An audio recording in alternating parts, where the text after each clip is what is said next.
কয়েকদিন ধরে সবার মুখে শুধু একটা কথাই শুনি, এত কষ্ট করে বোনের বাসার কাছে আসলে বোনের সাথে থাকবে বলে এখন তো বোন চলে যাচ্ছে, তাহলে কেমনে কি? আসসালামু আলাইকুম, সবাই কেমন আছেন? নতুন আরেকটি ব্লগ ভিডিও নিয়ে চলে আসলাম। আশা করি শেষ পর্যন্ত দেখবেন। অবশ্যই একটা লাইক বা লাভ রিয়াক্ট দিবেন প্লিজ। কয়েকদিন ধরে আমার হাজবেন্ডও আমাকে টিটকারি মারে বোনের বাসায় আসলে, অথচ বোনরা চলে যাচ্ছে। এর কারণ হচ্ছে আমার বোনরা হঠাৎ করে তাদের নতুন বাসা করে ফেলছে, কেননা অনেকদিন ধরে জমিটা পড়েছিল, তো হুট করে বাসাটা করে ফেলছে। এখন যেহেতু নিজের বাসা হয়ে গেছে, তাহলে অবশ্যই তারা নিজের বাসায় চলে যাবে। সেখানে আমার জন্য যে তারা আটকে যাবে সেটা তো হয় না। আমিও অনেক খুশি, আমার বোনরা নতুন বাসা করেছে, আমরা নতুন বাসায় গিয়ে থাকবো, বেড়াবো, এটাই তো অনেক। তার জন্য কি সে আমার কাছে থাকবে বা আমি তার কাছে থাকবো এমন তো কোনো কথা না, তাই না বলেন? তবে হ্যাঁ, আমারও একটু খারাপ লাগতেছিল, কেননা যখন তখন আমার বোনের বাসায় চলে যেতাম, রাত নাই দিন নাই সবসময় যেতাম। এখন একটু লেট হবে আর কি, দূরে বাসা যেহেতু যেতে আমার একটু টাইম লাগবে, তাই একটু খারাপ লাগতেছিল। তবে সবারই একটা বাসা হোক, এটা কিন্তু সবাই চায়, আমিও চাই। সকাল সকাল রান্নাটা শেষ করে আমি বোনের বাসায় যাব, যেহেতু আজকে ওরা বাসা চেঞ্জ করবে, ওদেরকে সময় দিতে হবে। এখানে আমি পুঁই শাক দানা দিয়ে ভাজি করে নিব, আর হচ্ছে গুঁড়ো মাছের চচ্চড়িটা করব, তার জন্য আর কি সবকিছু করে নিচ্ছি। প্রথমে আমি উপর থেকে কতগুলো ধনিয়া পাতা তুলে নিয়ে আসছিলাম, যেহেতু ধনিয়া পাতা ভাজিতে বা তরকারিতে দিলে অনেক বেশি ভালো লাগে, সেজন্য। এরপর আমি এখানে পেঁয়াজ আর হচ্ছে মরিচ দিয়ে সুন্দর করে ভাজা ভাজা করে নিচ্ছি। এরপর হলুদ দিয়ে আমি একটু ভাজিটা করে নিব। এই ভাজিটা আমি দেখেছি অনেক আপুদেরই পছন্দ,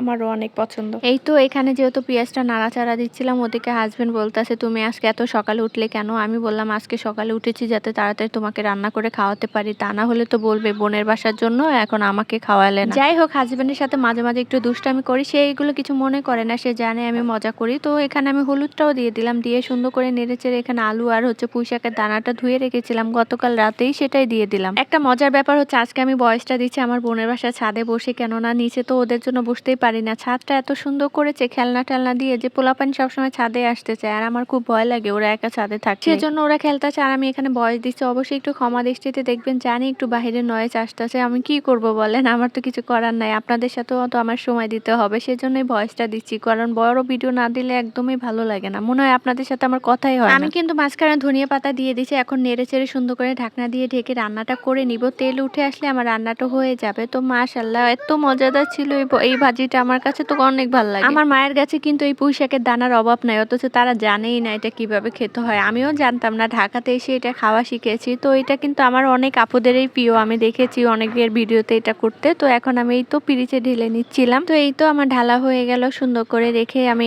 আবার আরেকটা রান্না করে নিব। ওইটা রান্না আর আপনাদের সাথে শেয়ার করছি না, কেন সবাই গুঁড়া মাছ রান্না করতে পারেন, তাই ভাবলাম এটাই রান্নাটা শেয়ার করি। আর ওইটা শেষে একটু জাস্ট আপনাদের সাথে শেয়ার করব। কত কিছু সৃষ্টি করেছেন মানুষের খাওয়ার জন্য, আমি শুধু মাঝে মাঝে এটাই ভাবি, আল্লাহর সৃষ্টি সত্যি অপরূপ। আল্লাহ এমন কিছু সৃষ্টি করেন নাই যেটা আমাদের কাজে লাগে না, সবকিছুই আমাদের কাজে লাগে। এই তো এটা ছিল বেলে মাছের চচ্চড়ি। সবাই ভালো থাকবেন, আমাদের জন্য দোয়া করবেন, আমিও সবার জন্য দোয়া করব। অবশ্যই ভিডিও শেষ পর্যন্ত দেখে একটা গঠনমূলক কমেন্ট করে যাবেন। আল্লাহ হাফেজ।